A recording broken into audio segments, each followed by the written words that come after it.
Bismillahirrahmanirrahim.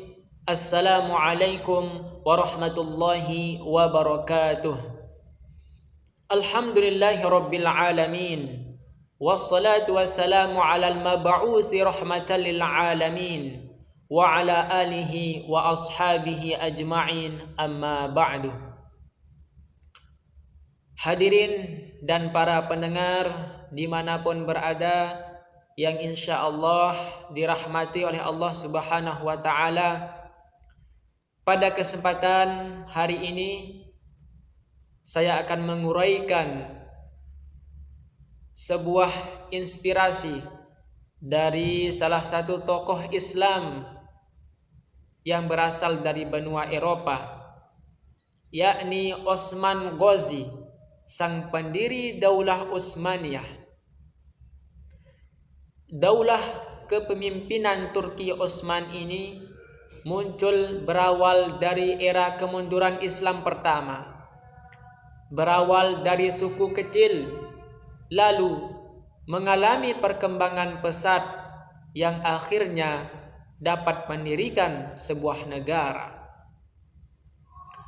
Osman Ghazi adalah pendiri sekaligus pemimpin pertama Kesultanan Utsmaniyah, yang pada masa itu masih berupa kedipatian kecil, masih berupa suku kecil. Ia mewarisi jabatan ayahnya sebagai adipati atau bey yang di bawah Kesultanan Saljuk. Osman Ghazi lahir pada pertengahan abad ke-13, kemungkinan tahun 1254 atau 1255 menurut sejarawan Utsmaniyah abad ke-16.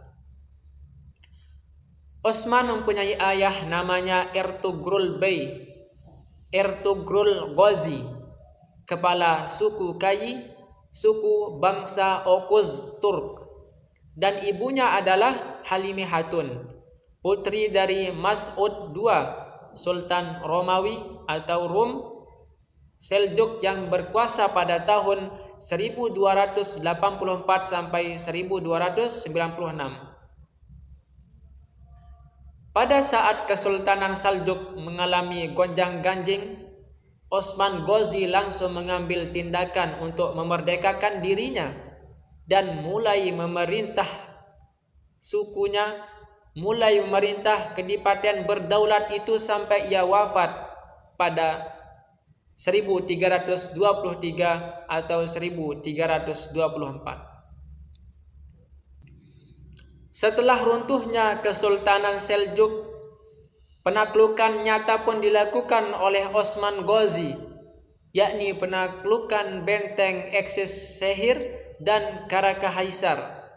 Kemudian Osman juga menguasai kota penting di wilayah tersebut, yakni Sehir, yang kemudian digunakan menjadi ibu kota negaranya. Setelah kemenangannya melawan pihak Romawi Timur pada pertempuran Bafhus, Osman memulai untuk mengatur pasukannya di dekat wilayah kekuasaan Romawi Timur.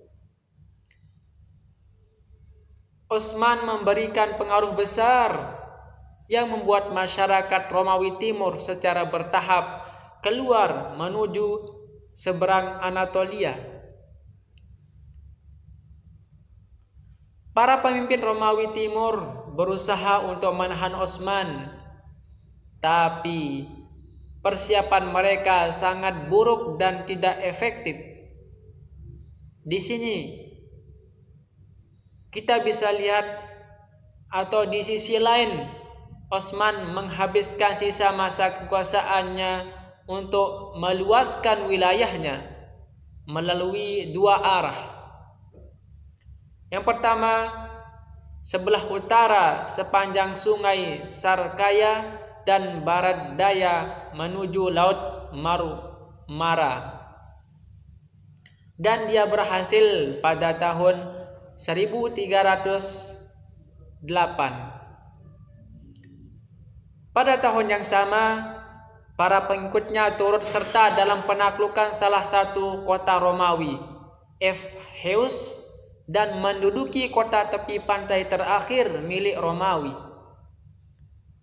Meskipun kota itu menjadi bagian dari wilayah kekuasaan Amir Aidin, Kesultanan Utsman Ghazi, sang pendiri Daulah Utsmaniyah, menggunakan sistem negara seperti Kekaisaran Romawi, menguasai kaum ulama, karena tugas utama negara adalah mempertahankan dan memperluas tanah muslim dan menjamin keamanan dan keselarasan di dalam perbatasannya sesuai konteks praktik Islam dan kedaulatan dinasti. Gaya dan strategi kepemimpinan sangat sederhana, yakni ada dua dimensi utama: pemerintahan militer dan pemerintahan sipil. Sultan adalah nama jabatan tertinggi dalam sistem ini. Itulah gambaran dari kisah seorang Utsman Ghazi, sang pendiri Daulah Utsmaniyah. Maka sekurang-kurangnya kita dapat memetik kesimpulan dari uraian tadi. Yang pertama, semangat yang luar biasa dalam menegakkan dan memajukan peradaban Islam ke seluruh dunia. Kedua, kebenaran, semangat, kepandaian, kecerdasan adalah hal yang sangat penting dalam jihad, baik itu jihad di dunia maupun jihad menuntut ilmu. Ketiga, Islam kuat, Islam menang, dan Islam jaya dengan selalu berjamaah.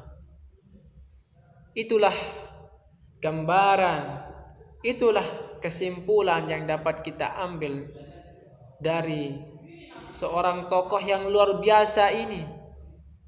Semoga kita dapat mengambil ibrah, pelajaran dari kisah inspirasi ini.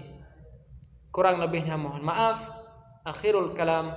Wassalamualaikum warahmatullahi wabarakatuh.